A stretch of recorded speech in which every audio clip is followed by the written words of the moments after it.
all of you, welcome from my heart. So 14 साल 14 years की ये जर्नी है जो आज हम सेलिब्रेट कर रहे हैं। मुझे आज भी याद है ये वाला प्रोग्राम इसलिए भी स्पेशल है क्योंकि ये जो प्रोग्राम जिस बिल्डिंग में हम लोग कर रहे हैं, आज जगह छोटी है, इससे बहुत बड़े बड़े प्रोग्राम्स किए हैं हमने, मतलब ग्रैंड लेवल पे, बट ये उन सब में सबसे खास है। वो इसलिए बिकॉज जिस बिल्डिंग में आप बैठे हुए हैं यही वो बिल्डिंग है जिसके नीचे वाले कमरे में वेद प्रेप कैम अकेडमी की शुरुआत हुई थी। This is the building. पहली बार मैं जब दिल्ली आया तो मतलब मुझे कुछ आइडिया नहीं था। I am from Rajasthan. So एक बाहर बैठते हैं, एक भैया हैं, उनसे मैंने बात करी कि कोई जगह चाहिए, मतलब स्टूडेंट ने बात करी, मैंने तो क्या, मेरे स्टूडेंट थे। और फिर सरदार जी, जिनका बहुत बहुत धन्यवाद, जिनकी ये बिल्डिंग है, उन्होंने हमें सबसे पहले राजस्थान के किसी व्यक्ति को आसरा दिया और इस बड़े, मतलब एक तरह से जो आज बहुत बड़ा दिखाई देता है, इसकी शुरुआत करने का मौका दिया। उनका भी बहुत बहुत धन्यवाद, हमारी दिल से, तहे दिल से उनका शुक्रगुजार हूँ मैं। सो दोस्तों, ये कहानी शुरू हुई, कैसी कैसी जर्नी रही, उसके छोटे से, मतलब समय है, मौका है आज उस पर बात करने का। हर बार मैं करता हूँ, छोटे से मैं करूँगा, ब्रीफ, कोई बहुत ज़्यादा लंबा चौड़ा बातचीत नहीं करूँगा। तो 10-11 का वो सेशन था। पहली बार मैं तो एक्चुअली जैम जानता भी नहीं था कि CSIR नेट और IIT जैम और गेट नाम के कोई एग्ज़ाम भी होते हैं दुनिया में। टू बी ऑनेस्ट, मुझे पता ही नहीं था। मतलब मुझे तो ये भी नहीं, नाम भी नहीं पता था होता है। हाँ, ये ज़रूर था कि मैं 11th-12th में ही सुना था कि दिल्ली यूनिवर्सिटी नाम की कोई चीज़ है, दिल्ली विश्वविद्यालय है, दिल्ली में एक फेमस यूनिवर्सिटी है। सुनते थे हम भी, मिरांडा हाउस वहाँ की कॉलेज है, और जैसा आप सुनते हो वैसा हम भी सुनते थे कि वहाँ के आगे लोग लड़के बाइक घुमाते हैं, और वही कहानियाँ जो अमूमन हिंदू कॉलेज है, एक स्टीफन्स कॉलेज है, वहाँ के तो लोग दिखते ही नहीं है बाहर। तो मैं भी वही कहानियाँ सुनाता, एक आध 2-4 बार, ज़्यादा तो नहीं सुना, बिकॉज बहुत रूरल बैकग्राउंड और हिंदी मीडियम का स्टूडेंट हूँ मैं। जो आपको में इंग्लिश और ये सब पढ़ाते ही, मैं बिल्कुल एकदम खांटी हिंदी मीडियम का विद्यार्थी हूँ, एकदम हिंदी मीडियम, राजकीय माध्यमिक विद्यालय टाइप में से पढ़ा हुआ आदमी, जो इंडक्टिव इफेक्ट नहीं जानता, प्रेरित प्रभाव ही जानता था मैं पहले। मुझे तो ये भी नहीं पता था इंडक्टिव इफेक्ट कोई चीज़ होती है दुनिया में। रेजोनेंस भी मैंने नहीं सुना था, अनुनाद ही सुनते थे हम तो, कि इनकी अनुनादी संरचनाएं बनाई है। वहाँ से मतलब हुआ था, तो मुझे तो बिल्कुल नहीं पता था। तो obviously I was engineering student, और जैसा भारत में सब इंजीनियर बनते हैं, मुझे भी पिताजी ने दे दिया कि भाई, वो होता ना आजकल डॉक्टर इंजीनियर बनने का ही फैशन है अपने यहाँ, तो मुझे भी भेज दिया, मैं भी इंजीनियर बन गया था। इंजीनियर बनने के बाद फिर मुझे पढ़ाने का, ये मैं कई बार बताया हूँ यूट्यूब पे भी, और मौका मिला, और पढ़ाने के फील्ड में मैं आता चला गया, टीचिंग फील्ड में फर्स्ट। फिर कुछ जगह मैथ्स पढ़ाई, कभी फिजिक्स की जरूरत हुई फिजिक्स पढ़ाई, फिर लास्ट में केमिस्ट्री की जरूरत पड़ी कोचिंग में, वहाँ तो केमिस्ट्री पढ़ाना शुरू किया, और इस तरह से चला सफ़र। बहरहाल उसको कट टू शॉर्ट आते हैं। और मैं उसके बाद फिर मैं एक्चुअली पढ़ाने के फील्ड में गया, तो फिर मुझे लगा कि यार वहाँ जाना चाहिए जहाँ भारत में सबसे बढ़िया पढ़ाया जाता है।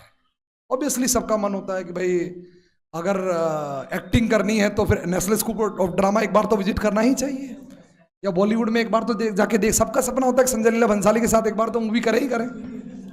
हमारा भी सपना था कि जब टीचिंग फील्ड में आ ही गए हैं तो चले इसके मक्का में चलते हैं कि वहाँ क्या होता है। तो उन दिनों क्या, आज भी, मतलब उन दिनों तो, लेकिन पीक प्राइम पे था, कोटा मक्का हुआ करता था। पूरे भारत के स्टूडेंट वहाँ पढ़ने जाते थे, और कोटा में भी IIT का मक्का हुआ करता था, बंसल क्लासेस उन दिनों। आदरणीय बंसल जी अब वो नहीं रहे, मेरा सत उनको नमन, कोविड में गुजर गए। और वही रचयिता है इस पूरे, जो आज आप देखते हो दुनिया में फील्ड देख रहे हो ज़्यादातर, मोर और लेस कंटेंट के वही रचयिता है। उन्होंने ही ये पूरा मायाजाल रचा है, जो मायाजाल आज आपको कहीं भी किसी भी कोचिंग में दिखाई देता है। मैं भी वहीं चला गया, बिल्कुल एकदम यंग स्टूडेंट, यंग मतलब एकदम कॉलेज से पास आउट, क्या ही BTech पास आउट क्या होगा, 20 साल उम्र रही होगी, 21 हुई होगी मेरी उम्र, मुश्किल से 21 भी पूरी नहीं होगी, बिकॉज मैं तो जल्दी इंजीनियरिंग कर लिया था हमने, तो कुछ खास था नहीं। तो आप पहुंचे तो एकदम जबरदस्त एनर्जी। अब जो मेरी एनर्जी आप आज देखते हो, समझ लो मेरी 21 साल में क्या ही एनर्जी रही होगी। आप you can imagine that, right. मतलब आप थोड़ा सा एक्सपोनेंशियल डिके भी करोगे तो वहां पहुंच जाओगे आप, है ना। लैम्बडा की वैल्यू थोड़ा कांस्टेंट भी मान लो तो वहां पहुंच जाओ कि इनिशियल कंसंट्रेशन क्या रही होगी मेरी, है ना। आज जो मेरी कंसंट्रेशन दिखाई देती है आपको, तो इनिशियल डेज में मैं क्या रहूँगा, तो एकदम ज़बरदस्त एनर्जेटिक, और कोई मतलब जीवन में कुछ और कुछ था ही नहीं, बस किताब थी। मतलब उन दिनों की यादें, अगर मुझसे कोई पूछे कि कोटा में आप क्या करते थे, तो बस 3 ही चीज़ मुझे याद आती हैं। किताब थी, क्लास थी और उसके बाद शाम को एक हमारे साथी वहाँ पे हॉस्टल से एमटेक वगैरह करते थे, उनके साथ बैठना गप्पे आग रहा था। चौथी चीज़ मुझे कोई याद ही नहीं आती है, मतलब कि कोई रेस्टोरेंट था या कोई घूमने की जगह थी, मुझे तो ये भी नहीं पता था कोटा में गलियाँ किधर है, एक्चुअली मेरे को नहीं मालूम था, मतलब उन दिनों नहीं मालूम था। आज जो मेरी फ्रस्ट्रेशन निकलती वो ये निकलती क्योंकि मैंने सारी जवानी इन किताबों में ही दे दी दरअसल। सारे वो जो काले, मतलब अब तो काला काला ही नजर आता है मुझे सब। तो उस जमाने में at that point of time, मतलब वो आप इमेजिन कर सकते हो कि जेई को पढ़ाते वक्त मैंने वो सब किताबें पढ़ी जिनका आज नाम सुनते हो तुम लोग, कोई गिटार ना, श्राइवर एटकिंस, पीटर एटकिंस, लेवाइन, जिनके नाम आज तुम लोग सुनते हो, हाउसक्राफ्ट, वो हमने पढ़ डाली थी। मतलब मैंने उस वक्त यूं ही, जरूरत नहीं थी जेई वेई में पढ़ाने की, बस पढ़ डाली, मजा आता था। एक्चुअली मेरा मतलब थोड़ा नेचर ये रहा कि मैं एक बार मतलब किसी टॉपिक में घुसता हूँ तो घुसता ही चला जाता हूँ। तो ऐसे ही कहानी चली, वहाँ बढ़िया अपन ने धमाल मचाया, जोरदार जबरदस्त। मतलब एक क्लासरूम हुआ करती थी, बहुत सारी क्लासरूम थी, तो मेरे को जो क्लासरूम हुआ करती थी वो अलॉटेड थी 301 बच्चों के लिए, मतलब। लेकिन मेरी क्लास में अगल बगल की सारी क्लास के बच्चे मेरे में बैठते थे, मतलब 700-800 बच्चे पढ़ते थे, मतलब खिड़कियों में लटकते थे बच्चे। मतलब आज भी याद है मुझे वो दिन, मतलब वो एक दौर था अपना, खिड़कियों का लटक रहे, बाहर रोड, यहाँ बैठे हुए हैं, मतलब नीचे, उधर खड़े हैं, उधर 4 तो गेट पे ही खड़े हैं, बिल्कुल एकदम जमीन पे पड़े हैं। टेबल थी लेकिन टेबल नहीं, जगह ही नहीं होती थी, जमीन पे बस घुस रहे कैसे तैसे, बस कहीं से सुनने को मिल जाए। तो वो जमाना था और जबरदस्त था। मतलब मैं जो कुछ सीखा बना और साइंस के फील्ड में जो कुछ किया वो सब आदरणीय बंसल जी और बंसल क्लासेस को मैं उसका क्रेडिट देता हूँ, हमेशा देता हूँ, ऑलवेज, कि उन्होंने मेरे को शेप करने में, मेहनत मेरी थी लेकिन एक जगह, एक प्लेटफॉर्म का बहुत फर्क पड़ता है। प्लेटफॉर्म ही होता है सब कुछ, मेहनत से क्या फर्क पड़ता है। मेहनत तो नरेगा में भी लोग कर ही रहे हैं, मेहनत तुमको कोई कम तो नहीं करते हैं, मेहनत तो सभी करते हैं, मेहनत कौन नहीं करता दुनिया में। लोग कई लोगों को मैंने यहाँ पे, उसके बाद ना, मतलब अब मैं जमाना जिस कदर बदल गया तो मुझे बहुत डिसअपॉइंटमेंट होता है, क्योंकि अब जब स्टूडेंट आते हैं और मुझसे सीखते हैं और यहाँ से जाते हैं, फिर जो वो बिल्कुल एकदम होते हैं ना, कृतज्ञ हो जाते हैं, मतलब क्रेडिट इन कि वो क्या है, हमने ही तो पढ़ाई करी। अरे भाई, पढ़ाई करी है इंपॉर्टेंट नहीं होता भाई, इंपॉर्टेंट होता है आप गाइड, प्लेटफॉर्म, आपको मिला वो मौका। हजारों लोग आपसे, लाखों लोग टैलेंटेड पढ़े हैं जिनको मौका ही नहीं मिल रहा कहीं, जिनको प्लेटफॉर्म ही नहीं मिल रहा, जिनको जगह ही नहीं मिल रही काम करने के लिए। आप कैसे सोचते आप टैलेंटेड हो? 140 करोड़ में एक से एक टैलेंटेड है भाई, एक से एक टैलेंटेड है लोग। कईयों को तो मीडियम ही नहीं मिलता इंग्लिश में पढ़ने के लिए। सो आप जो भी जहां दुनिया में बनता है, मैं तो कहता हूं उसका क्रेडिट देना चाहिए। मैं तो आभारी हूं भाई, मैंने जहां से सीखा तो मेरा मतलब मस्त मचा रहा था मैं, हमारी कोटा की लैंग्वेज उसको मचाना बोलते हैं, कि मचा रहा था टीचर, मतलब जबरदस्त चल रहा था, सब कुछ बहुत बढ़िया था, बहुत बढ़िया, एकदम शानदार। फिर कहानी में एंट्री होती है पापा की, जो सबकी होती है, अक्सर हर किसी की एंट्री होती ही है पापा की हो। तो सरकारी नौकरी लग गई मेरी, और फिर वो तो आप जानते ही हो, नौकरी लगने के बाद तो फिर तो नौकरी करनी ही पड़ती है। और मैं तो राजस्थान से आता हूँ, बालिका वधू वहीं बना है सीरियल। तो वहां तो और हमारा समाज थोड़ा ट्रेडिशनल, कुछ ज्यादा ही कंजर्वेटिव है, मतलब मैं वहाँ एक्सेप्शनल केस माना जाता हूँ, और हूँ भी, मैं मानता हूँ। मैं जिस विचारों का हूँ, वहाँ का समाज जिस विचार का है, दोनों में मतलब जमीन आसमान का फर्क है। मैं मतलब यूरोप टाइप या न्यूजीलैंड टाइप या ऑस्ट्रेलियन टाइप आदमी हूँ बाई थॉट्स, और पैदा मैं राजस्थान में हूँ, पता नहीं कैसे, आई डोंट नो कैसे मैं बनाए। तो उनकी एंट्री हुई और मुझे अच्छा भला मामला चल रहा था। ड्यूरिंग दैट पीरियड फिर मैंने ऑप्शन ढूंढना शुरू कर दिया कि पिताजी मेरे को नौकरी तो करवाएंगे, so I should search for an option, मुझे ऑप्शन सर्च करना चाहिए। तो दैट टाइम मैंने सोचा कि जेई में ही पढ़ाएंगे, मतलब जेई का ही टीचर था मैं। बट उन दिनों मेरे को यहाँ डीयू के बच्चों को पढ़ाने का मौका मिला ऐसे ही, मतलब मैं यहाँ विजिटिंग आता था, विजिटिंग है ना, ऐसे ही संडे को, ऐसे ही बस शौकिया, कोई मतलब ऐसा नहीं, कोई शौकिया, बस संडे को आता था। तो डीयू के कुछ बच्चे पढ़ते थे, इनमें से एक रवि तोमर जी यहाँ बैठे हुए, मतलब फॉर्चुनेट हूँ मैं, ये और इनके कलीग्स थे। स्वागत, बहुत पहले ताली बजाइए। इनके कलीग्स वगैरह सब तो वो थे, तो पढ़ते थे, और वो बोले कि सर अब तो चाहे जो हो जाए, आईआईटी जेम, उन दिनों आईआईटी जेम का ही था डीयू की तैयारी का, आईआईटी जेम की तैयारी आपसे करनी। मैं बोला यार मैं तो जयपुर रहता हूँ, मतलब मैं कोटा से जयपुर शिफ्ट होता, मैं तो राजस्थान रहता हूँ, मैं दिल्ली विल्ली नहीं आ सकता यार, मेरी बस की बात नहीं है दिल्ली विल्ली ये सब करना। नहीं नहीं नहीं नहीं सर, करना आप ही से, मतलब जो हो जाए आप ही से पढ़ना है हमको। ओके, मैंने बोला कैसे होएगा ये होगा कैसे? बोला आप तो संडे संडे आ जाया करो, कोई बात नहीं, सब मैनेज हम कर लेंगे।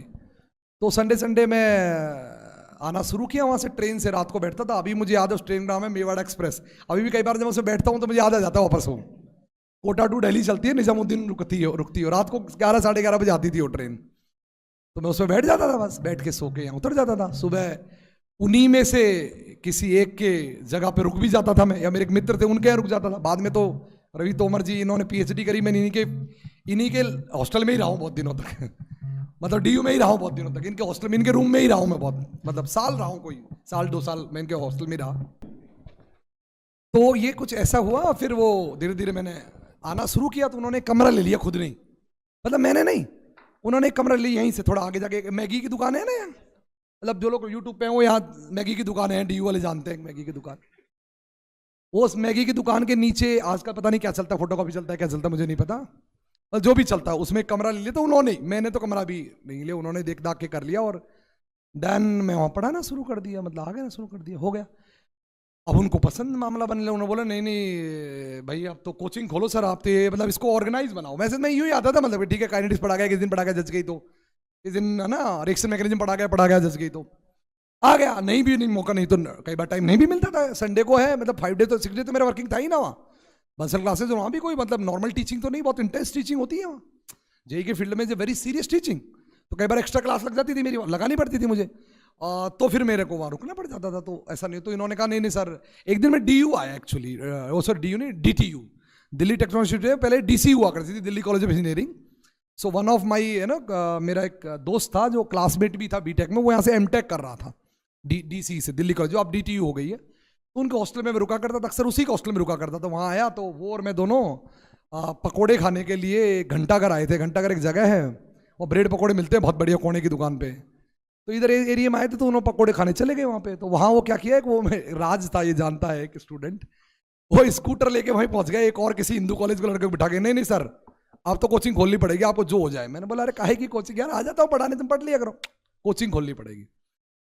और इस तरह से मेरा वो दोस्त साथ था, तो मैं रात को गया, मैंने बोला यार नाम बता दे भाई कुछ क्या करें। तो उस मेरे जो फ्रेंड है अभी, वो एग्जीक्यूटिव इंजीनियर मेरे साथ ही, वो जॉब भी लगे थे गवर्नमेंट जॉब, अभी वो एक्सीएन है, मैं भी एक्सीएन ही होता बाय द वे, अगर वहाँ होता तो अच्छा मतलब पोस्ट थी। तो वो अभी है, उन्होंने राहुल चौधरी, उन्होंने ये नाम रखा पहली बार केम एकेडमी, मतलब फर्स्ट टाइम उन्होंने नाम रखा, और इस तरह से ये सफ़र शुरू हुआ। तो वो जो मेरा पहला बैच था उन दिनों, फिर मैं एक सीनियर स्टूडेंट था, और उस सीनियर स्टूडेंट से मिलने चला गया, जो मुझसे पहले मतलब जो वीकेंड में मुझसे ऐसे ही पढ़ता था, बस गाइडेंस में पढ़ता था थोड़ा बहुत। तो उसके वहाँ चला गया मैं आईआईटी दिल्ली देखने के लिए, यार आईआईटी क्या होता है, मतलब डिपार्टमेंट क्या होता है। वो अलग बात है कि मैं भी मतलब गेट क्वालिफाइड था, मैंने आईआईटी में एडमिशन लेता, पर मैं करा नहीं। मैं डीटीडीसी में भी अप्लाई किया था, पर मैं नहीं करा एमटेक, मुझे करना ही नहीं था। तो वैसे एमएससी डिपार्टमेंट देखने गया, तो वहाँ स्टूडेंट दिखे सारे केमिस्ट्री में सब्जेक्ट था। तो ये सफ़र बता रहा हूँ आपको कहाँ से शुरू हुआ। उस समय पे 40 एक का बैच हुआ करता था शायद एमएससी का, 2 या 3 स्टूडेंट थे, 2 या 3 जो नॉर्थ इंडिया से थे, बस सिर्फ ये हालत थी, 4 होंगे ज़्यादा से ज़्यादा। बाकी सब जो एमएससी करते थे वो साउथ इंडिया से आते थे, सब बंगाल, हैदराबाद, है ना, तमिलनाडु, केरला, है ना, उड़ीसा, सब वहाँ से आते थे। एक मतलब यहाँ डीयू वाले तो जानते भी नहीं थे आईआईटी क्या होता है ढंग से, और एमएससी तो यही कर लेते थे जो करते थे एमडीयू से अपने लोकल। तो वो सफ़र मैंने वहाँ से शुरू किया। 27 मेरे पास बच्चे थे, और उधर 40 में से 2-3 बच्चे पढ़ते थे, और आईआईटी की हालत तो और ख़राब हो गई, तो दिल्ली थी इसलिए, यहाँ तो और भी नॉर्थ का यहाँ सुन लेता था, बाहर तो होगा ही नहीं। वहाँ से इस कहानी की शुरुआत हुई, और 27 स्टूडेंट मेरे पहली बार हुए। इसी बिल्डिंग में कमरा लिया था, नीचे ही एक जो आजकल नीचे आप ग्राउंड फ्लोर पे आते हो वही रूम है पहला, और वहीं से इसकी शुरुआत हुई। और शुरुआत होते होते और आज हम यहाँ पहुँच गए हैं। और लगातार 14 साल से, मैं प्राउडली कहता हूँ इस बात को और चैलेंजिंगली कहता हूँ, 14 साल से लगातार टॉप पे ही बने थे, टॉप पे ही बने रहे। पहली साल से टॉप पे थे, आज तक टॉप पे ही बने हुए हैं। कभी जिंदगी में सेकंड ही नहीं आया, मैंने देखा ही नहीं सेकंड आना। अब इसका ये मतलब मत समझना कि मुझको चैलेंज नहीं आए, बहुत आए, एक से एक आए। मतलब हर तरह के चैलेंज जो कोचिंग इंडस्ट्री में लोगों को आते हैं, हर तरह के, टीचर भाग जाना, कोचिंग कर लेना, बड़ी बड़ी कंपनियां, गुड, सब एवरी चैलेंज आई फेस्ड। मैं कह रहा हूं ना, आप नाम लो कैसा चैलेंज नहीं आया, मैंने फेस किया है वो सारा चैलेंज आए। और हर बार लोगों ने कहा, बिकॉज हायर एजुकेशन के फील्ड में मुझसे पहले बहुत सारे इंस्टीट्यूट शुरू हुए, हमसे पहले, हमारे बाद बहुत सारे शुरू हुए, वो भी खत्म हो लिए और बाद वाले भी खत्म हो गए। हम तब भी वही थे, आज भी वही हैं, और आगे भी वही रहेंगे। बहुत थे, बहुत। यहां से लेके, मैं ये बात कर रहा हूं यहां से लेके और अरुणाचल प्रदेश तक की, जो खुले बीच में, यहाँ दिल्ली की बात नहीं कर रहा हूं मैं, कलकत्ता में खुले, हैदराबाद में खुले होंगे, है ना, पुणे में खुले होंगे, दिल्ली, बनारस, फलाना सब। तब कुछ और नाम थे उस जमाने के, कोई पूछे 2010 में कौन कौन इंस्टीट्यूट थे, वो आज है ही नहीं। उसके बाद भी कई है, वो भी नहीं है। हम तब भी थे, हम आज भी हैं। और अब तो हम उस चैलेंज, हर तरह के चैलेंज को फेस, अब तो हम वो चैलेंज भी फेस कर लिए कि 10-10 हजार करोड़ की कंपनियों से 1-on-1 हो लिया हूं मैं, मतलब लड़ लिया हूं, एक मतलब चैलेंज करके लड़ लिया हूं, जबकि उनके पास तो अनाप शनाप पैसा। हाँ, मुझे उसमें तकलीफें बहुत आई, उन्होंने मुझे डैमेज बहुत किया, हर तरह से किया।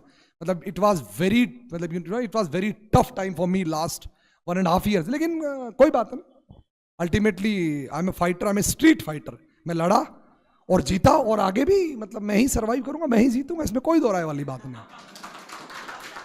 मैं ही जीतूंगा भाई, मैं ही जीतूंगा। और ये कोई प्राउड नहीं है, अब ये कॉन्फिडेंस हो चुका है, अभी उसमें बदल चुका है कि हाँ पता है यार, अब तो मुझे मालूम होता है कि कौन क्या होने वाला है यार। अब तो मैं रात को सो के बता देता हूँ, हाँ ये होगा जी, ये होगा।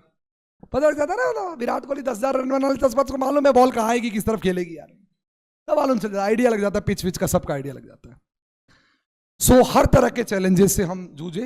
ये पहले एक वीकेंड का ट्यूशन सेंटर हुआ करता था, मान लो। सबसे पहले तो वीकेंड में संडे पढ़ाता था, वहां से हम एक ऑफलाइन के साइंस की फील्ड के एक सीरियस इंस्टीट्यूट बने, जिसने कितने आईआईटीएन प्रोड्यूस किए मान लो, लास्ट 14 साल के 70% आईआईटीएन एमएससी के मैंने ही प्रोड्यूस किए हैं। केमिस्ट्री में कह रहा हूं, फिजिक्स मैथ बायो की शुरुआत अभी हमने 1-1.5 साल पहले की है। केमिस्ट्री की बात करो, 70% प्रोड्यूस किए। और 1000 ऑफ रिसर्चर्स, मतलब मैं 1000 बोल रहा हूं, मैं हंड्रेड्स में नहीं बोल रहा हूं नंबर, 1000 ऑफ रिसर्चर्स पीएचडी कर रहे हैं in India's premier institutions and abroad also. और हजारों की संख्या में ही टीचर भारत में पढ़ा रहे हैं, जिनकी तनख्वाहें लाखों में है, हजारों में नहीं है, लाखों में तनख्वाहें हैं, लाखों में। अब वो तो क्या प्राइवेसी की वजह से, मतलब हम नाम नहीं ले सकते यूट्यूब पे ऑनलाइन, वरना मैं मतलब भारत के जो जेई नीट के टॉप प्रीमियर आप जगह जो देखते हो यूट्यूब चैनल्स और जगह, उनमें जो केमिस्ट्री पढ़ा रहे हैं, वो भले ही वो कहते नहीं होंगे, अलग बात है। नहीं नहीं नहीं नहीं, ठीक नहीं, ठीक बात नहीं है, अपन अच्छा नहीं है उनके लिए। Everyone should respect privacy. अगर किसी को प्रिवेसी की रेस्पेक्ट करनी चाहिए, मैं उसकी करता हूं, मेरी नहीं करते लोग, अलग विषय है। इस दुनिया में मैं करता हूं रेस्पेक्ट लोगों की, तो वो कर रहे हैं, मतलब थाउजेंड्स संख्या में। और इस पूरे सफर में मतलब हर तरह का चैलेंज मैंने फेस किया। उस प्राइवेट, मतलब एक तरह से वीकेंड ट्यूशन सेंटर से इसको कोचिंग इंस्टीट्यूट बनाने में बहुत मुझे मेहनत लगी, मशक, आसान नहीं होता है चीजें खड़ी करना। और फिर इस फील्ड में, जिस फील्ड में सबसे ज्यादा कंपटीशन है, आपको लगता है कैसे कैसे? इसलिए क्योंकि इंजीनियरिंग की जो इंस्टीट्यूट चला रहा है उसका प्रोडक्ट इंजीनियर है, वो लौट के उसको चैलेंज नहीं करेगा। डॉक्टर की जो कोचिंग चला रहा है उसका प्रोडक्ट डॉक्टर है, वो डॉक्टर ही करेगा, उसको चैलेंज नहीं करेगा। मैं जो कोचिंग चला रहा हूं उसका प्रोडक्ट ही मास्टर है।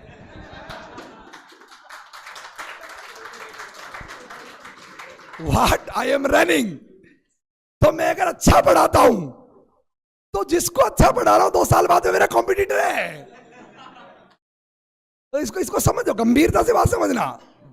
To home I am teaching, मैं जिसको पढ़ा रहा हूं और जिस पे जी जान होम रहा हूं सिखाने के लिए, 2 साल बाद वो आईआईटी से लौटेगा और वो मास्टर ही है, मतलब वो कॉम्पिटिटर है मेरा।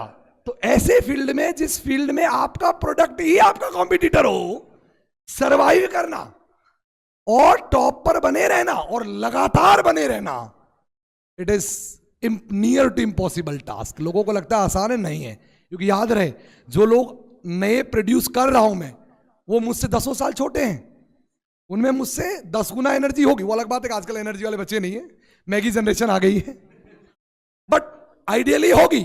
वो लोग हैं, यंगर हैं, और उन लोगों के पास बैगेज नहीं है, इतना स्ट्रेस नहीं है, इतनी मतलब प्रॉब्लम्स नहीं है। नया यंग होता है तो आदमी के पास कुछ, उन सब के बीच भी केम एकेडमी को मैं बनाए हुए हूं और नंबर 1 बनाए हूं। 2 भी नहीं आने दिया आज तक मैंने, 1 बना हुआ 14 साल से, और आई होप शायद 14 साल तक जब तक मैं हूं नम तो बना ही रहेगा ये नंबर। ये इंटरेस्टिंग, जो भी कोई एडटेक में सुन रहा है, इंटरेस्टिंग बात है ये। ऐसा कोई एडटेक इंस्टीट्यूशन नहीं है सक्सेसफुली जो नंबर 1 बना है और जिसके प्रोडक्ट टीचर्स होंगे, है ही नहीं, नाम ले तो है ही नहीं। अब याद रखना, एमबीबीएस मतलब मेडिकल के स्टूडेंट को अगर आप अच्छा पढ़ाते हो ना, नीट के बच्चे को, तो आपको आके ढोक देता है, प्रणाम करता है 2 साल बाद कि गुरुजी मैं एमबीबीएस कर रहा हूं। 4 साल बाद वो आपको इलाज करने को मिल जाएगा, गुरुजी आ जाओ मैं अस्पताल में हूं। मेरा बच्चा 1 साल नमस्कार करता है, दूसरे साल यूट्यूब पे कहता है तेरी ऐसी की तैसी, मैं तेरे सामने ही हूं, तू भी पढ़ा मैं भी पढ़ाता हूं। मैं उसकी कोई गलती नहीं मानता इसमें। ऑब्वियसली उसका भी पैसा वही है जो मेरा पैसा है, ऑब्वियसली वो टीचर मैंने ही बनाया है, मेरा ही क्रिएशन है वो, तो मुझे अपने क्रिएशन से कोई इनसिक्योरिटी नहीं है। But challenge is a challenge, challenge अगर शिष्य से मिले तो भी चैलेंज ही है, रणभूमि है तो युद्ध में जायज है भाई। सो मैं उस चैलेंज को भी एक्सेप्ट करता हूं। और सोचो कैसा लगता होगा कि आपका कोई स्टूडेंट, ये मतलब 1 मिनट के लिए फील करने की बात है, आप कभी फील करो कैसा लगता होगा आपका कोई स्टूडेंट जिसको आपने पढ़ाया, जो 100-200 बार आपके पैरों में प्रणाम करके गया और करता रहा, वो अचानक 100 दिन बाद आए और आप ही को गाली देने लगे। It's a very tough feeling, very tough feeling. ये किसी और फील्ड में नहीं होता है, किसी में नहीं होता है। डॉक्टर बनने के बाद 50 साल बाद भी वो अपने टीचर को याद करता है और कहता है कि फलाने गुरुजी की वजह से मेरे स्टेथोस्कोप है मेरे गले में, बोलता है। बट मेरे फील्ड में, लेकिन उसमें कोई गलती नहीं है। वो अगर it is everything is fair in love and war and it's a competition, so I respect them. But still मैं एक बात कहता हूं कि हमेशा कभी डिसक्रेडिट नहीं करना चाहिए। इफ यू आर आपको क्रेडिट जरूर करना चाहिए, क्रेडिट देना चाहिए चाहे किसी भी चीज का दे। सो ऐसे फील्ड में I survived and I am on number 1 and continuously number 1। It's a very difficult task. आपको लगता होगा कि ये ना साइकोलॉजिकल टास्क है, नहीं, साइकोलॉजिकली डिफिकल्ट नहीं है, फिजिकली डिफिकल्ट नहीं है, मेंटली नहीं है, ये बाय हार्ट बहुत डिफिकल्ट टास्क है कि आप मतलब कैसे डील करोगे इस चीज को। इमोशनली बहुत डिफिकल्ट टास्क है ये, आप कैसे डील करोगे इस कहानी को, बहुत मुश्किल चीज है ये, बहुत आसान चीज नहीं है। बट फिर भी आई एम फॉर्चुनेट, मैं फॉर्चुनेट हूं कि उन्हीं में से कुछ स्टूडेंट मेरे साथ हैं, मतलब उन्हीं में से क्या, मेरे यहाँ तो जो भी पढ़ाते हैं रहते हैं सब मोस्टली मेरे स्टूडेंट ही हैं। उन्हीं में से कुछ हमारे साथ हैं और वो लगातार कंधे से कंधा लगा के काम कर रहे हैं और मेहनत कर रहे हैं और मेरे साथ इस रिवॉल्यूशन को आगे बढ़ा रहे हैं। मुझे रत्ती भर भी आज तक इस बात का वो नहीं हुआ है रिग्रेट कि मैंने अच्छा क्यों पढ़ाया और अच्छे क्यों बनाए, कभी नहीं हुआ।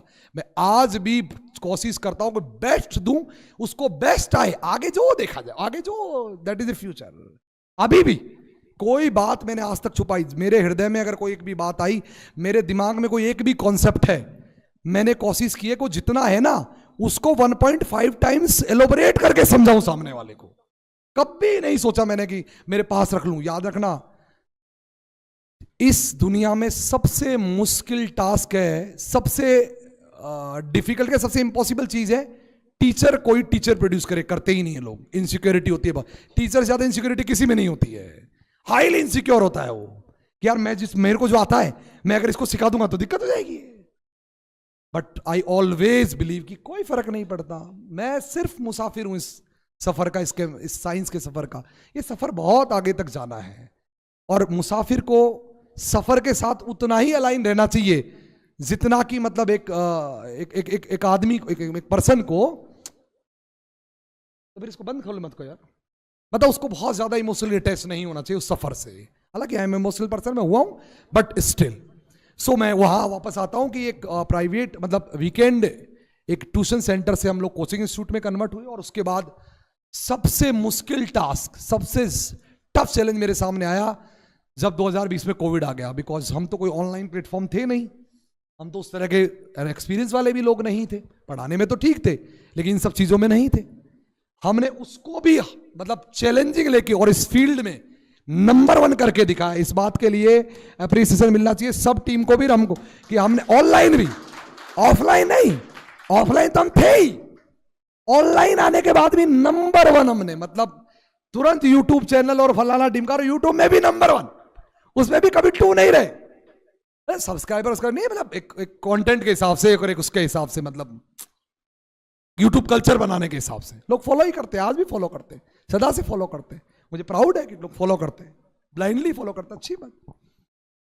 So it was quite a journey, और इस जर्नी के ड्यूरिंग सिर्फ चैलेंजेस नहीं थे, कानों को भी बहुत मजबूत रखना पड़ा मुझे, क्योंकि मेरे इर्द गिर्द इतने से लोग थे, इतने से लोग जो ये बोलते थे कि नहीं ये चलेगा, और इतने लोग थे, इतने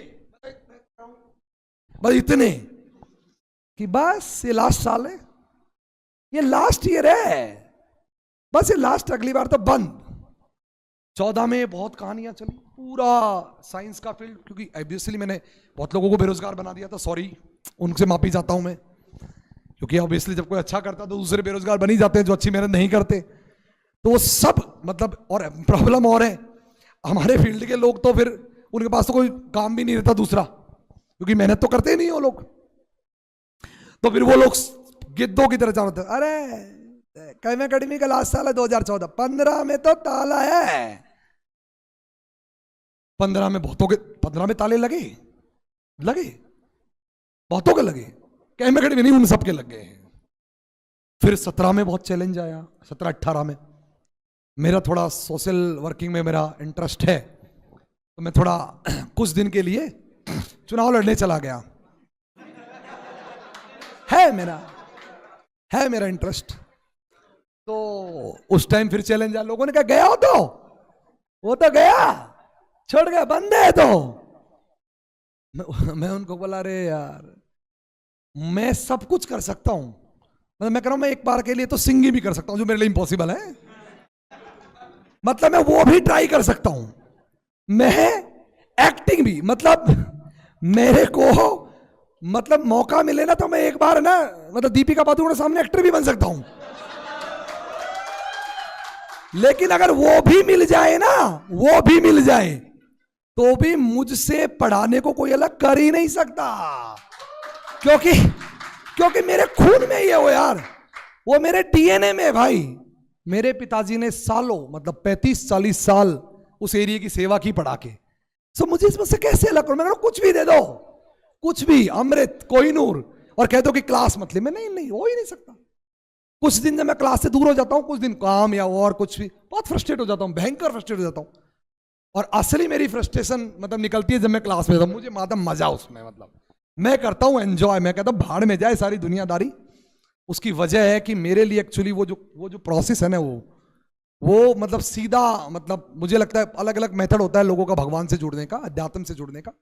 कोई पूजा करके जुड़ता है, कोई मतलब अलग अलग तरीके हैं, भक्ति करके जुड़ता है, कोई भजन से जुड़ता है। मेरे लिए मुझे लगता है वही माध्यम है ऊपर से जुड़ने का, मतलब माँ सरस्वती जो भी गॉड है जो देख हमारे ऊपर है, उनसे जुड़ने का मुझे वही माध्यम। उसके बाद मैं नहीं सोचता हूँ मेरे बटन खुले हैं कि मेरा मतलब शर्ट गंदी है कि मेरे बाल खुले हैं, मुझे कुछ नहीं फर्क पड़ता है यार, मेरे को मालूम ही नहीं चलता है। इसलिए मैं उन सबको फॉल्स होप से मुक्त करना चाहता हूं जो इस आशा में बैठे हुए हैं झूठी कि कब वेद प्रकाश शर्मा पढ़ाना छोड़ेगा और कब हमारी दुकानें चलेंगी। तो उनसे कहना चाहता हूं कि प्लीज दूसरा ऑप्शन ढूंढ ले। मैं जब तक हूं, जब तक इसमें सांसें चल रही हैं इन मतलब शरीर में, तब तक मैं कभी पढ़ाना कभी नहीं छोड़ूंगा, नेवर। मैं हूं ही टीचर, मैं मास्टर ही हूं। वो अलग बात है कि मेरे शौकिया मैं ये भी बन जाता हूं, वो भी बन जाता हूं राजा बाबू की तरह। कभी मन करता है डॉक्टर बन लूं, कभी मन करता है एस्ट्रोनॉट बन लूं, सब में होता है, मुझ में भी है वो थोड़ा बहुत, बट नहीं, by heart I am teacher, मतलब by DNA I am teacher. और डीएनए तो कैसे ही अलग करोगे, बायोलॉजी वाले तो जानते ही हैं, वो तो मुझसे अलग कर नहीं सकते ना मेरा। सो इस 14 साल की यात्रा में बहुत मतलब एक्साइटमेंट रहा, बहुत एंजॉयमेंट मिला, ऊंचाई ऊंच नीच, मतलब हाईज लोज सब देखे मैंने, सारा सफर तय किया। लेकिन इतना मैं बता सकता हूं कि मतलब बहुत लोग, इनफैक्ट मेरे पेरेंट्स भी, उनमें से मेरे एक पेरेंट्स भी एक है जो मुझसे खुश नहीं है, बहुत लोग मुझसे खुश नहीं है इस पूरी यात्रा में। बहुत तो इसलिए खुश नहीं है कि वो बेचारे परेशान है मुझसे, लेकिन मेरे पेरेंट्स भी खुश नहीं है मुझसे इस यात्रा में कि पता नहीं यार ये क्यों कर रहा है। ये उनके दिमाग में यही है कि यार सरकारी नौकरी करता, वो टिफिन वाला मामला ना, सुबह टिफिन लेके जाता आदमी, नौकरी करता, अफसर होता है। और ये सच है कि मतलब मेरे एरिए, मेरे समाज और जहां मैं रहता हूं उसमें मेरी जो रेस्पेक्ट है वो नहीं है जो मुझे मिलने चाहिए, जिसको मैं डिजर्व करता हूँ, वो नहीं है। क्योंकि उनके लिए तो कोई भी कोचिंग चलाता है वो प्राइवेट ट्यूशन सेंटर ही है। वो तो यही मानते हैं कि वो रामजी लाल जी का लड़का पढ़ा रहा है, ये भी पढ़ा रहा है, वो यहाँ पढ़ाता है दिल्ली में पढ़ाता है, बस इतना ही अंतर है। वो इसको नहीं समझते कि केमिस्ट्री की कितनी, मतलब मैंने इस फील्ड की निस्वार्थ सेवा की है, मतलब इतनी सेवा की है कि मैं ही जानता हूं या वो जानते हैं जो इस सेवा से लाभार्थी रहे हैं। बट फिर भी उनको लगता है कि जब मैं गवर्नमेंट सर्वेंट था तो लोग बुलाते थे, आओ चाय पियो, बैठाते थे घर में। अगर यार ट्यूशन पढ़ाता है, गाड़ी वाड़ी तो कोई भी ले आता है आजकल, लोन पे ले आता है, ट्यूशन पढ़ाता है, सो ठीक है। बट स्टिल मतलब मेरे को ठीक है, दुख तो है मुझे बहुत, सबको रहता है कि जब वो आपने 3 इडियट का डायलॉग सुना होगा कि आपका दोस्त आपसे बेटर कर जाए तो ज़्यादा दुख होता है इंसान को। तो हाँ, कभी कभी दुख होता है जब उनसे मिलते हैं, शाम को कहते हैं कि मेरे पास 5 घर हैं, 4 फ्लैट हैं, है ना, और ये मेरे घर पे वो रखा है, ये रखा है, वो ले लिया, ये ले लिया, बिल्डिंग है, कार है। तो ऑब्वियसली एक क्षण के लिए मैं भी इंसान हूँ, सबको लगता है, मुझे भी लगता है, डिसअपॉइंटमेंट मुझे भी होता है कि नहीं यार, यार इसके पास गाड़ी है यार, और ये तुम, और वो दुख तब जब होता है जब वो लगता है कि यार ये तो पोटेंशियल का था भी नहीं यार मुझसे। तो लगता है, मतलब ऑब्वियसली लगता है, मतलब बेसिकली सबको लगता है। बट फिर भी मतलब मैं उन सबको बोल रहा हूँ, और स्पेशली मैं तो पेरेंट्स को ही बोलना चाहता हूँ कि ठीक है आप लोग खुश नहीं है, कोई बात नहीं, बट इतना मानिए कि मैं वो कर रहा हूँ जिसमें मुझे खुशी मिलती है, और इससे इसको करने के लोग है ना तरसते हैं इसको करने। हालांकि इसमें मुझे वो भी करना पड़ता है जो मैं नहीं चाहता हूँ, जिसमें खुश नहीं हूँ, क्योंकि पढ़ाने के अलावा भी बहुत कुछ करना पड़ता है ना। एसी खराब हो गई, फलाना हो गया, बोर्ड नहीं चला, मास्टर नहीं आया, उसकी शादी हो गई, छुट्टी ले ली, और देर सर चले ही जाते हैं अक्सर छुट्टी पे, है ना। किसी का लाइट खराब हो जाता है, किसी का कोई जल्दी नहीं आता, कभी कभी वो दीपक सर बाहर से पढ़ाते हैं तो बोल देते हैं नहीं नहीं आज तो लाइटिंग प्रॉपर नहीं है, तो फ्रस्ट्रेशन होता है, तो वो स्ट्रेस होती है, सबको होती है ना। प्रदीप सर लेट डिले कर देते हैं क्लास को, 9 बजे की को 9:30 आ जाते हैं, है ना, होता है। ये इनसे भी जूझना पड़ता है मुझे, मतलब इनसे भी 2-2 हाथ होना पड़ता है। यट फिर भी मैं वहां बैठा हूं, 3 बातें, मैं खुश क्यों, मैं वहां बैठा हूं जिसका निर्माण मैंने किया, इट इज माई क्रिएशन। मैं किसी दूसरे के क्रिएशन पे काम नहीं कर रहा, जो भी है मेरा क्रिएशन है। दूसरा मैं वो कर रहा हूं जिससे मुझे बेहद खुशी मिलती है, पढ़ाना, आनंद आता है। मतलब अभी भी मैं यूट्यूब पे क्लास लेता हूं, यहाँ के बाद वहां चला जाऊंगा, देखना मेरे को शाम को, मतलब मस्त रहता हूं, मुझे चिल मजा आता है मुझे। और ये नहीं है उसमें कोई बना 0% उसमें मेरे कोई वो नहीं है, मतलब मैं सोचता भी नहीं मैं क्या बोल रहा हूं, वो नेचुरल है मेरे अंदर, मजा आता है मुझे। बस मुझे लगता है एलिमेंट से खेलना इज लाइफ, इज फन, मतलब मुझे आनंद आता है उस, वो आई एंजॉयड दैट। ये सेकंड। और तीसरी बात जिसकी वजह से मैं खुश हूं वो ये कि हाँ, प्रोफेशनली भी मैं मतलब कॉम्पिटेंट हूं, और प्रोफेशनली भी मैं सक्सेसफुल हूं, और नंबर 1 ही बना हुआ हूं, और जब से शुरू हुई है आज तक कभी 2 बनने का मौका नहीं मिला मुझे। सो इन 3 बातों की वजह से I am very happy. And वो तो मजाक थी, लाइट मोमेंट मैंने कहा था टीचर्स के बारे में। बाकी मैं बहुत बहुत धन्यवाद देता हूँ इन सबका, सारे टीचर्स का और सारे नॉन टीचिंग स्टाफ का।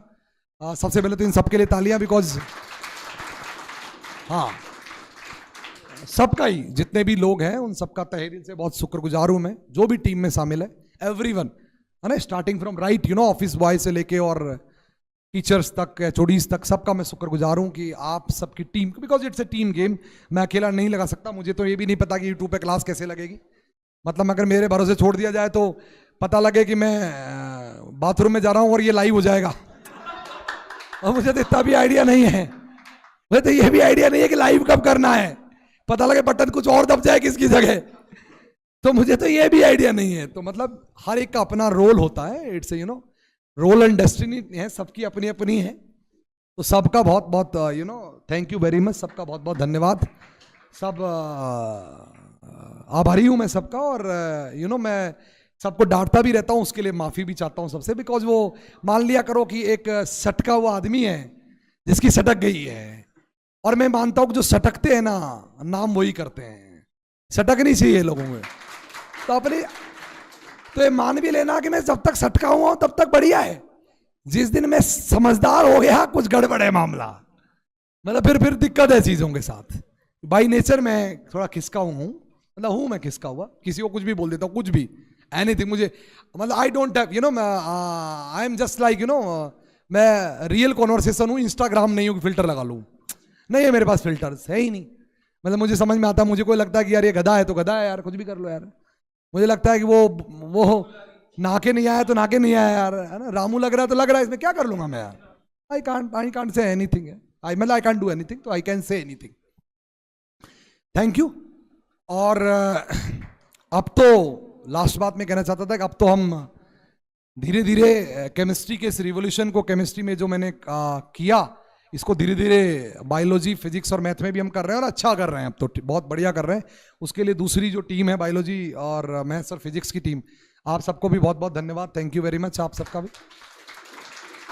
और मैं तो इतना ही कहता हूं कि देखो, अब उतना समय नहीं है कि मैं मैथ्स पढ़ाऊं, वो अलग बात है कि मैं मैथ्स का टॉपर हूं, मतलब one of the brightest student हूं, और 12वीं क्लास में सबसे ज्यादा नंबर ही मैथ्स पे आए थे मेरे, और मैं इंजीनियरिंग का स्टूडेंट भी हूं, और मुझे मैथ्स प्रिय भी है बहुत ज्यादा।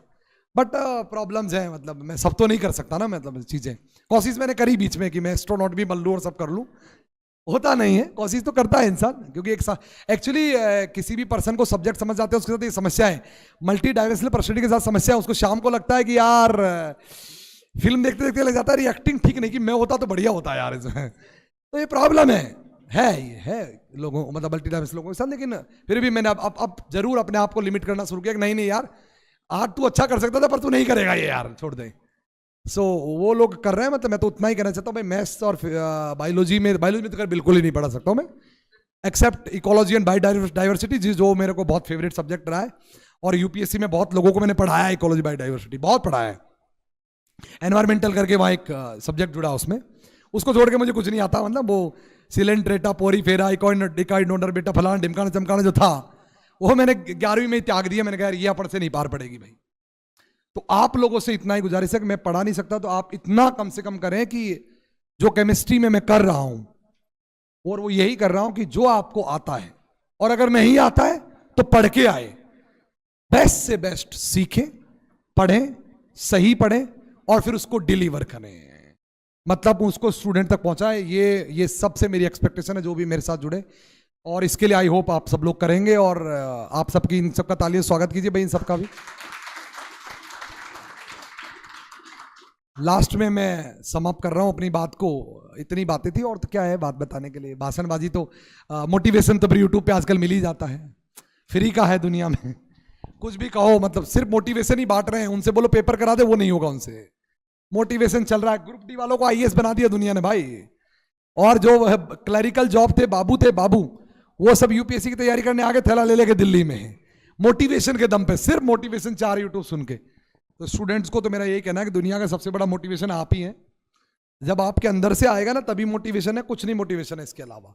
और एक और बात बता दूं, किसी मोटिवेशन और कोई रास्ता और कोई तरीका नहीं है दुनिया में कुछ करने का मेहनत के अलावा, है ही नहीं।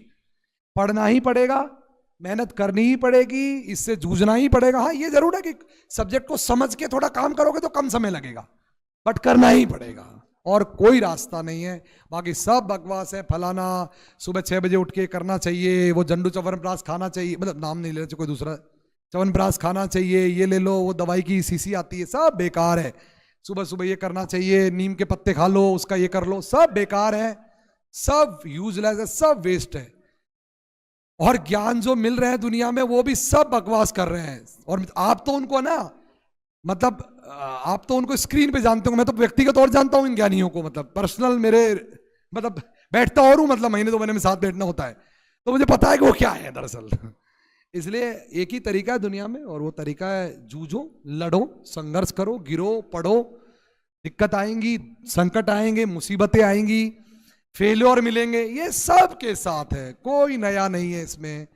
हो सकता है मैंने अभी आपको 13 साल का बताया कि हम नंबर 1 है, हो सकता है एकेडमिकली नंबर 1 हो, प्रोफेशनली नंबर 1 हो, है ना, फील्ड के हिसाब से नंबर 1 हो, लेकिन कई जगह मैं भी डिफीट खाया हूं, जैसे फाइनेंशियली खाया हूं बहुत ज्यादा, मतलब पैसे का मैनेजमेंट नहीं होता मुझसे, वो नहीं समझ में आता, वहां मैं डिफीट खाता हूं, तो फेल होता है इंसान, सब जगह सीखता है, लेकिन उससे इंसान सीखता है। तो सीखो, आप लड़ो, गिरो, पढ़ो, सीखो, और मेहनत करो, और आगे बढ़ते रहो। बस जो मैं लाइन बोलता हूं यूट्यूब पे, वो आज भी बोल रहा हूं, सबको बोलता हूं कि बस छोड़ना नहीं है, मतलब जब तक तोड़ेंगे नहीं,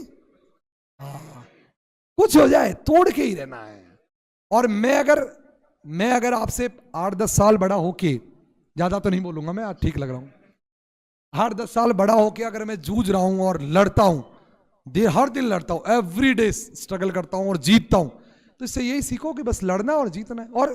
और है ना, हैप्पीनेस और सुख बहुत ओवररेटेड चीज है, मैं तो कहता हूं। अब तो आपको लगे कि यार खुशियां मिल जाए जीवन में, कोई बड़ी चीज है खुशियां? कोई अच्छी चीज थोड़ी ना होती है। गम कोई बुरी चीज थोड़ी है यार, दुख कोई बुरी चीज थोड़ी है, कष्ट कोई बुरी चीज थोड़ी है, संकट कोई बुरी चीज थोड़ी है। आप एक बार उनसे दोस्ती तो करके देखो।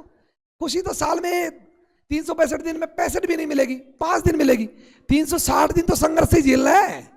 तो संघर्ष कोई दोस्त बनाओ ना, उसी को बना लो, क्या फर्क पड़ता है? तो उसी से दोस्ती कर लो कि यार चिल है एकदम। कोई बुरा हो तो ये समझ, हाँ ये तो होना ही था। खराब है, ये तो आना ही था। दिन खराब चला जाए, ये तो होना ही था। अच्छा हो जाए, अच्छा ये कुछ नया हो गया यार, कोई दिक्कत नहीं। बाकी बुरा तो मैं एक्सपेक्ट ही करना छोड़ दिया। मुझे कोई सुबह बोलता है कि लाइट चली गई, बोर्ड फूक गया, मैंने होता है ऐसा, डेली होता है। कोई कहता है कि वो जो नीचे था वो जल गया, होता है ना। इसका ये हो गया, होता है। फलाना हो गया, वो हो गया, सील हो गया, कमरा खाली, फलाना बोर्ड तोड़ दिया, होता है। अब तो मुझे लगता है हाँ होता है। कुछ अच्छा होता, अच्छा ये हो गया, और ये नहीं होता था, ये हो गया, ठीक है, ये होता नहीं था यार, है ना। तो आज का वो दिन है जब एक आध दिन, एक दिन आज मिलता है, एक दिन रिजल्ट आता है, उस दिन हमें थोड़ी बहुत कुछ मिलता है। 2-4 दिन रिजल्ट के मान लो, एक आध दिन आज का मान लो। बाकी मैं को तो होली दिवाली में मेरे को जीवन में मुझे नहीं लगता लास्ट मैंने कब मनाई थी इस तरह की, याद ही नहीं है मुझे तो कुछ। होली को भी मैं तो यहीं था, पिछली को तो, इसको तो शहर में चला गया था शायद, मतलब प्रोग्राम था भगवान के वहाँ, हमारे वहाँ बालाजी के वहाँ। तो बाकी तो मैं मतलब मेरे यही रहता हूँ, क्या फर्क पड़ता है। सब ओवररेटेड चीज़ है, कोई बहुत बड़ी चीज़ नहीं है। Just fight, struggle and win, यही है और कुछ नहीं है इसके अलावा। और अंत में मेरी कविता है एक, जो अक्सर मैं बोलता हूँ और उससे मुझे बहुत हिम्मत मिलती है। उसके साथ ही मैं अपने इस वक्तव्य को ख़त्म कर रहा हूँ, क्योंकि लोग आए हैं तो उनका फेलिसिटेशन होना चाहिए। मैं तो बोलता ही रहता हूँ, डेली माइक ही होता है मेरे पास, तो कैमरा भी होता है और यूट्यूब तो है ही अपने पास। पहले तो टीवी अलग होती थी, आजकल तो अपने पास अपनी ही टीवी है। जब करो ऑन और खोल लो और बोलने लग जाओ। तो मैं तो बोलता ही मिलूंगा आपको। और आजकल तो नेट प्रीमियर लीग चल रही है मेरी, उसमें डेली 3-3, 4-4 घंटे लोगों से बात करता ही हूँ मैं। तो उस कविता के साथ इसको खत्म कर रहा हूँ कि हर बार गिरा हर बार उठा, मतलब। और अभी भी मुझे लगता है कि कविता मेरे लिए बराबर रेलेवेंट बनी हुई है। It was a poem of my engineering college time. तब से मुझे लगता था, पता है क्या, कि तब ये पोइम मुझे है ना मोटिवेशन के लिए चाहिए। तो मुझे लगता था कि यार मुझे हिम्मत देती है, क्योंकि आगे तो स्वर्ग मिलेगा मुझे, तब तो इसकी जरूरत ही नहीं पड़ेगी। यही होता है ना हमारे, क्या गलतफहमी होती है 8वीं क्लास के बाद, बस 8वीं बोर्ड हो जाए फिर तो स्वर्ग ही है। 9वीं में तो डायरेक्टली इंद्री लेके जाएगा ऊपर, हमको आसन पे बिठाएगा और वहां पे एकदम नृत्यांगनाएं नृत्य कर रही होंगी। ये होता था। फिर घर वाले बोलते नहीं 10वीं है वो, बोलता यार 10वीं है यार, 10th क्लास एक बार जीवन है, यहां मोटिवेटेड रह लो। 11th में तो फिर क्या है, फिर तो अमेरिका वाले खुद हमको ही तो बुला रहे हैं। 11वीं में उनको पता लग जाएगा कि राम कुमार ने पास करी, आ जा। फिर पता लगा कुत्ता नहीं पूछ रहा 11वीं में यार, कोई नहीं पूछ रहा हमको। फिर लगता है यार फिर एक बार और कुछ करना पड़ेगा।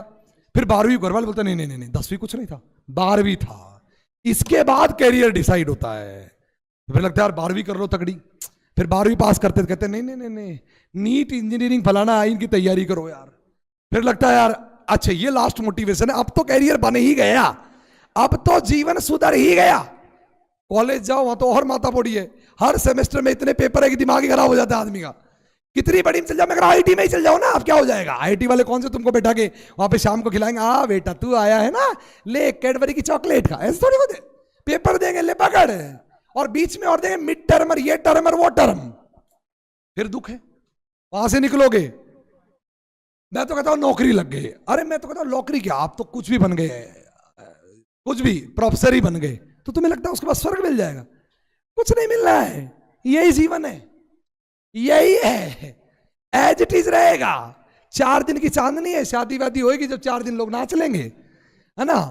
और या फिर एक भारत अपनी सच्चाई है कि तो अच्छी शादी हो जाएगी। मैं ऑन कैमरा वो तो नहीं बोल सकता कि कैसे हो जाएगी, लेकिन वो हो जाएगी। फिर वही दुख है, ये बराबर है, ये जीवन भर चलेगा, ये मनुष्य जीवन है। और हम जिस समाज और जिस कल्चर से आते हैं, हम तो हैप्पीनेस इंडेक्स में इतने पीछे हैं, मुझे लगता है 2-4 देश ही होंगे हमसे पीछे, बस सबसे पीछे हम ही हैं हैप्पीनेस में, सबसे पीछे हम। खुश तो हमारे कॉन्सेप्ट ही नहीं है। खुश कैसे है? शादी होगी फिर और नए एकदम नई कहानी शुरू हो जाएगी। अब घर लो, घर ले लिया तो अब बड़ा घर लो, बड़ा घर तो फार्म हाउस चाहिए ना, ये तो चलता है, समाज है ना। क्योंकि या तो basically we live in a highly competitive society. यहां हमारा कंपटीशन एग्जाम देने वालों से नहीं है, हमारा कंपटीशन हमारे पापा मम्मी का पड़ोसी से भी है कि उसके बेटे मर्सिडीज ले आया। तो इसलिए मुझे तब लगता था कि ये पोइम मेरे लिए कुछ समय के लिए है। अब मुझे लगता नहीं, ये पोइम एक्चुअली मैंने जीवन भर के लिए लिखी थी। तो और आप ये सदा जीवन भर के लिए काम आती है कि हर बार गिरा हर बार उठा, हर बार उठा हर बार गिरा, हर बार गिरा हर बार उठा, हर बार उठा हर बार गिरा, पर आस न छोड़ी उठने की। हर बार मुसीबत ही आई पर बात नहीं कोई रुकने की। हर बार मुसीबत ही आई पर बात नहीं कोई रुकने की। मेरी इस करुण कहानी पर, मेरी इस करुण कहानी पर दुनिया हंसती है, इटलाती है। और मुझ पे तो बहुत हंसते हैं, मुझ पे तो दुनिया ही हंसती है। दुनिया हंसती है, इटलाती है, पर अंत भला है किसे पता, हर हार जीत बन जाती है।